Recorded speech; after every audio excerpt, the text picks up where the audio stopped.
Hey guys, this is advocate Shraddha Pandit और आज का हमारा टॉपिक है सेक्शन 378 आईपीसी यानी कि चोरी, थेफ्ट। तो थेफ्ट को सेक्शन 378 आईपीसी में डिफाइन किया गया है। चैप्टर 17 बात करता है ऑफेंसेस रिलेटेड प्रॉपर्टी की, यानी कि संपत्ति के विरुद्ध अपराधों की। जो संपत्ति से संबंधित जितने भी अपराध हैं वो सभी चैप्टर 17 में कवर्ड हैं। उन्हीं में सेक्शन 378 बात करता है थेफ्ट की, यानी कि चोरी की। अगर चोरी की डेफिनेशन की बात करें तो चोरी को जो डिफाइन किया गया है वो इस तरह से है कि यदि कोई व्यक्ति किसी व्यक्ति के कब्जे से, यानी कि किसी व्यक्ति के पोजेशन से कोई मूवेबल प्रॉपर्टी बिना उसकी कंसेंट के उसको ले जाने के लिए, डिसऑनेस्ट इंटेंशन से उसको ले जाने के लिए हटाता है, तो वो चोरी करता है, ये कहा जाता है। अब इम्पॉर्टेंट पॉइंट यहाँ पर ये है कि पहला इंग्रेडिएंट अगर हम बात करें, सबसे इम्पॉर्टेंट इंग्रेडिएंट है तो वो है movable property, subject matter that is movable property. Next हम बात करें तो किसी व्यक्ति के कब्जे से, यानी कि उसके पोजेशन से। ज़रूरी नहीं है कि वहाँ पर किसी व्यक्ति का ऑनरशिप हो या फिर वो स्वामित्व हो या फिर वो उसका ऑनर हो, ये कोई ज़रूरी बात नहीं है। इम्पॉर्टेंट पॉइंट इज़ कि वो उस संपत्ति पर, उस प्रॉपर्टी पर पोजेशन रखता हो। अब उस व्यक्ति के पोजेशन से उसकी कंसेंट के बिना डिसऑनेस्ट इंटेंशन के साथ में आप उसको ले जाने के उद्देश्य से या ले जाने के लिए आप उसको प्रॉपर्टी को हटा देते हैं, तो चोरी का ऑफेंस कमिट हो जाता है। अब बहुत ही इंपॉर्टेंट चीज़ इसमें यह है द वर्ड हटाना, रिमूविंग। यानी कि क्या ऐसा माना जा सकता है कि यदि किसी प्रॉपर्टी को हमने किसी व्यक्ति की कंसेंट के बिना उसके पोजेशन से, यदि हमने उसकी मूवेबल प्रॉपर्टी को हटा दिया है, तो क्या केवल तभी ऑफेंस कमिट हो गया है, तभी थेफ्ट कमिट हो गया है? तो यस, जैसे ही हमने उस व्यक्ति की कंसेंट के बिना उसके पोजेशन से उसकी मूवेबल प्रॉपर्टी को ले जाने के लिए हटा देते हैं, तभी ऑफेंस कमिट हो जाता है थेफ्ट का। फॉर एग्जाम्पल, यदि आप किसी के घर में जाते हैं और उसके पोजेशन में, मान लीजिए आपको कोई एक वैल्यूबल, कोई गोल्ड रिंग आपको दिखाई देती है वहाँ पर, जो उसकी टेबल पर रखी है। अब आपके अंदर एक डिसऑनेस्ट इंटेंशन आती है, आप सोचते हैं कि हम उसको ले जाएंगे और फिर आप उसको ले जाने के लिए कहीं और उठाकर रख देते हैं। हो सकता है कि डोर के पास में कहीं किसी जगह छुपा दें उसको, या फिर कहीं भी उसको रख देते हैं कि मैं कल आऊँगा और कल इसको यहाँ से उठाकर ले जाऊँगा। तो अब क्या हुआ है, अब आप उस प्रॉपर्टी को ले तो नहीं गए वहाँ से, आपके अंदर लेकिन डिसऑनेस्ट इंटेंशन थी और आपने उसको ले जाने के लिए वहाँ से उसको हटाकर उसको किसी और जगह पर रख दिया है जहाँ को आपको लगता है कि वहाँ कन्वीनियंट होगा वहाँ से उस प्रॉपर्टी को लेकर जाना। नेक्स्ट डे मैं आऊँगा और उस प्रॉपर्टी को ले जाऊँगा। तो आपने ऑफेंस कब कमिट किया?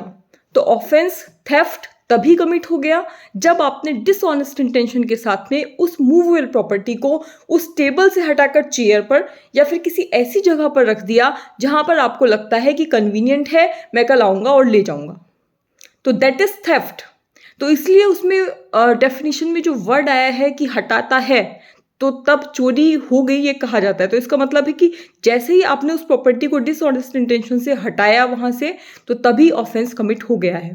चाहे आप उसको कल लेकर जाएं या परसों लेकर जाएं, दैट डजेंट मैटर, लेकिन आपने उस प्रॉपर्टी को वहाँ से हटा दिया, उस व्यक्ति के पोजेशन से उसकी कंसेंट के बिना ले जाने के लिए डिसऑनेस्ट इंटेंशन के साथ आपने उसको हटाया, तो दैट इज थेफ्ट।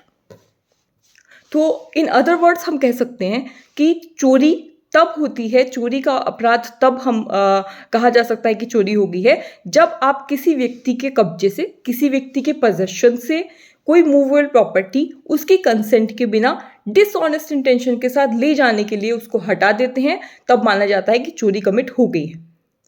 अब इसके इंग्रेडिएंट हैं तो वेरी इंपॉर्टेंट इंग्रेडिएंट्स, क्योंकि कई बार एग्जाम्स में इंग्रेडिएंट पर ही आ जाता है कि चोरी की क्या विषय वस्तु हो सकती है, क्या सब्जेक्ट मैटर हो सकता है, या फिर हो सकता है कि वो 3-4 पॉइंट्स उसमें बनाएं ऑब्जेक्टिव टाइप में और आपको दें कि क्या ऑफेंस कमिट हुआ है थेफ्ट का या नहीं हुआ है।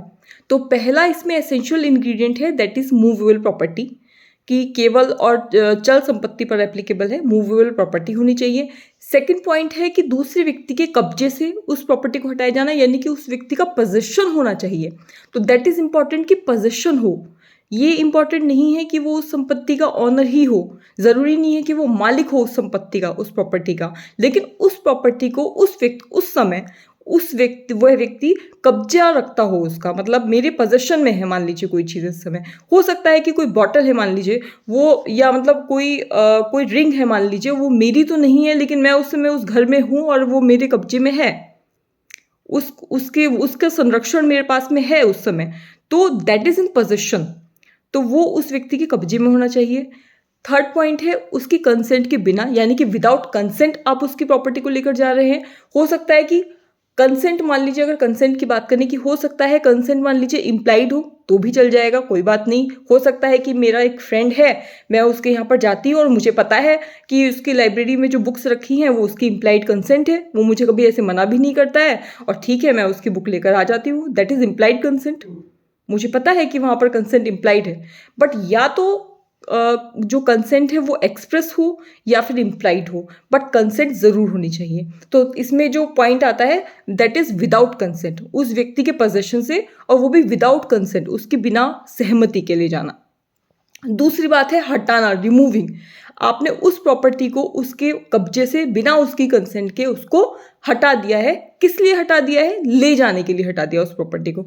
तो इसके जो 4 या 5 पॉइंट्स इसमें निकल के आते हैं that are very very important. अब इसमें जो इसका ऑफेंस में जो पनिशमेंट की बात करें तो पनिशमेंट दिया है सेक्शन 379 में, वो है 3 इयर्स इम्प्रिजनमेंट और फाइन और विद बोथ। तो इसमें इस तरह से इसमें पनिशमेंट दिया हुआ है। फिर आगे जब हम इसकी बात करेंगे तो इसमें बहुत ही इंपॉर्टेंट एक्सप्लेनेशंस हैं, उसमें 5 एक्सप्लेनेशंस हैं टोटल। तो नेक्स्ट वीडियो में हम इसके एक्सप्लेनेशंस कवर करेंगे और कुछ इंपॉर्टेंट बातें इसके बारे में करेंगे। तो मिलते हैं नेक्स्ट वीडियो में, टिल देन। और मेरे चैनल को सब्सक्राइब कीजिए, लाइक कीजिए, शेयर कीजिए और कमेंट कीजिए। तब तक के लिए मिलते हैं फिर नेक्स्ट वीडियो में, till then take care, bye bye.